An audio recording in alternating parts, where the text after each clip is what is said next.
This one is not a story of anyone actually losing their life, nearly losing their life, struggling, other than maybe me thinking that I was going to lose my life at some time in the story, but we'll go forward.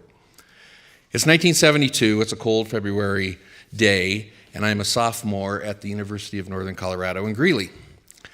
And I'm in charge of a chain of events for the university and show business that evening by presenting a concert by a group called the Nitty Gritty Dirt Band.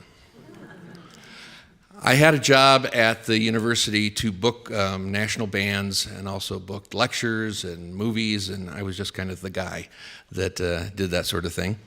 And we used to book the Nitty Gritty Dirt Band quite often. We were very fortunate that they were a very popular national act, and right in our own backyard. They lived up in Aspen, and whenever they were around, they'd come and do a show. We showed them indoors, outdoors, wherever.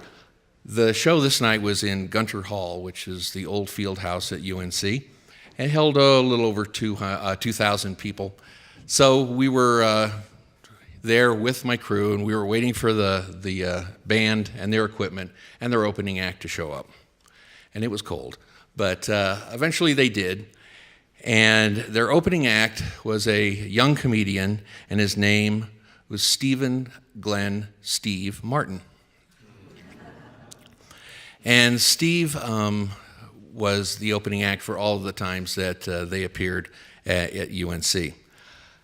Steve was a comedian, but he was first a comedy writer, and he worked in LA, and he was a writer for the Smothers Brothers Comedy Hour. He was discovered by Mason Williams, and he had that gig for quite a few years until the Smothers Brothers went off the air. So then he decided that he'd go back to maybe doing some stand-up comedy. But if you know, or if you know of Steve Martin, you know that stand-up comedy for him is very tilted. It is a whole different world.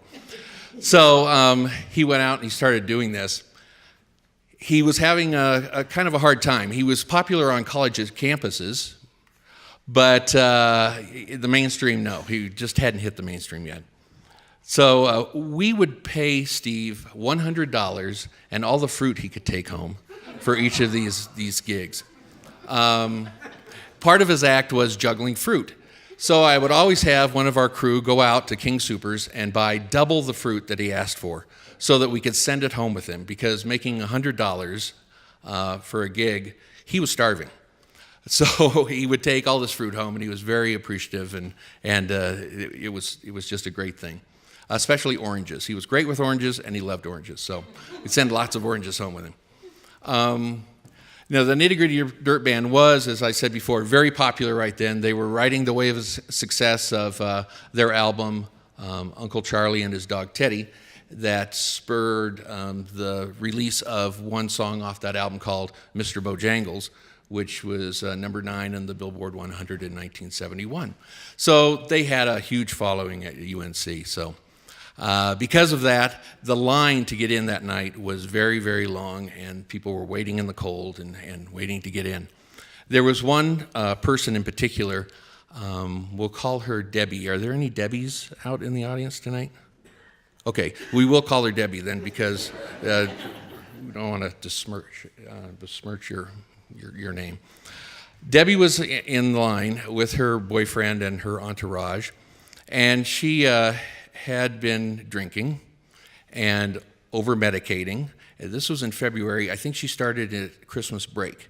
And so she got inside, and they sat down, and she was stage left, third row, within earshot of Steve Martin, and eventually within earshot of all of Gunter Hall. So the show begins. I run out to introduce Steve. Ladies and gentlemen, please give a warm Greeley welcome to Steve Martin. And he would come on, and if you know Steve Martin, he had his white suit by then. And he had his banjo on his shoulder, and his hands were out wide, kind of jazz hands. I think he discovered those. And his eyes were wide. And he'd come out, and he'd start his act. He always started his act with, "Hey, I just inherited $1 million, so I don't care if you like me or not." Not something that really enamors you to the crowd. But this is what he always started his show with.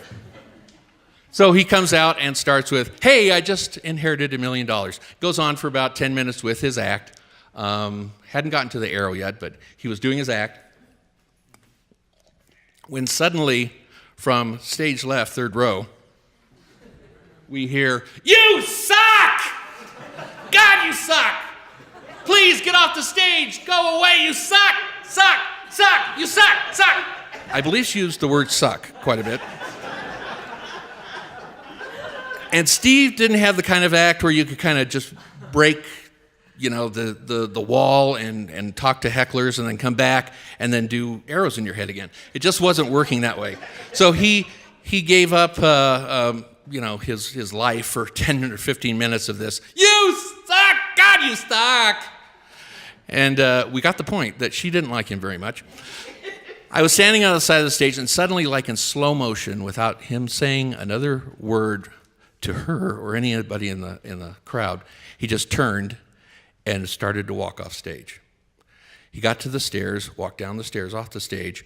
The dressing rooms were in the locker rooms in the basement of Gunter Hall. He went under the bleachers to the stairs and headed downstairs. And I didn't know what to do. I thought I was going to die at that point. And I didn't know if I should run after Steve Martin or if I should go to the mic. So I ran to the mic and I said, Steve Martin will be right back. And then I ran after Steve Martin. By the time I got downstairs to the locker room, he was already in his tighty whities, and he's changing his clothes. First time I'd ever seen a celebrity in their underwear. And that's weird because I actually thought that. At that moment, I thought, wow, he's a celebrity, and he's in his underwear. But I started begging him to go back on. I was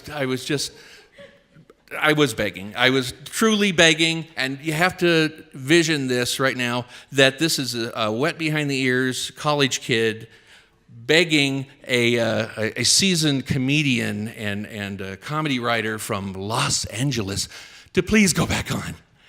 And for some reason, I went into the one for the Gipper speech.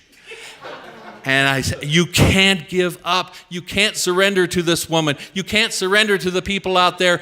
They want you. And then, remember, this is 1972. I think I said, we love you, man.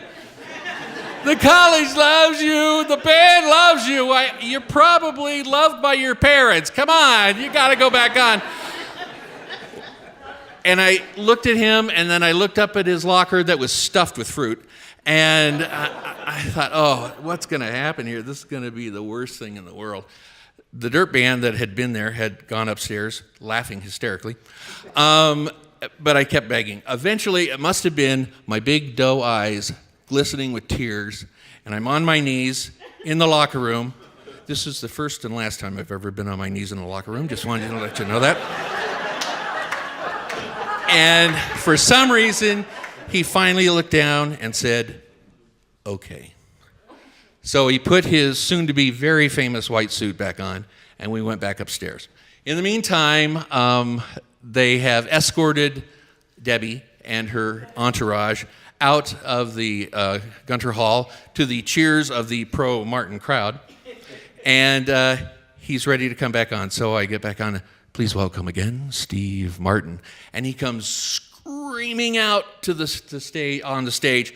He's got his white suit on, of course, with the banjo, arrow firmly placed in his head, stands at the mic, looks around, and says, the first time I'd ever heard him say this, "Excuse me, you all suck."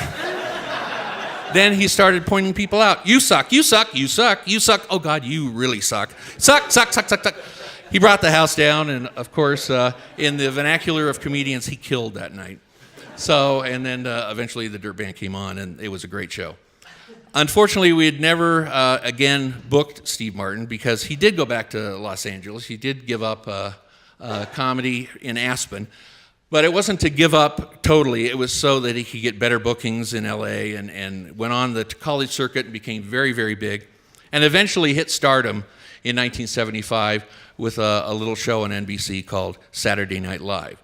And then, of course, we know The Wild and Crazy Guys with Dan Aykroyd and The Jerk and King Tut and all of his appearances with Johnny Carson on The Tonight Show. and on and on and on. He then started writing books and has many bestsellers. And then he finally got to do his first love of playing banjo in front of people and getting paid for it. He's currently out on tour, supporting a very popular CD with Edie Brickell, and also the Lost Canyon Ramblers, Steep Canyon Ramblers, sorry. And as he said to me once, I want to actually be able to play banjo songs one after another and get paid for it. So he did. Last time I looked, and it was about a week ago, his net worth is about $245 million. That's a lot of fruit. I remember, the last thing I remember from that evening with Steve Martin was a member of the Dirt Band, as they were leaving, said, "Geez, we are so glad that you saved Steve Martin's career tonight, because he would have been unbearable in the car on the way back to Aspen." So I think next time that Martin's in town at the Pikes Peak Center, I'm going to send him a basket of fruit and see what it is. But thanks for listening. That's how I saved Steve Martin's career.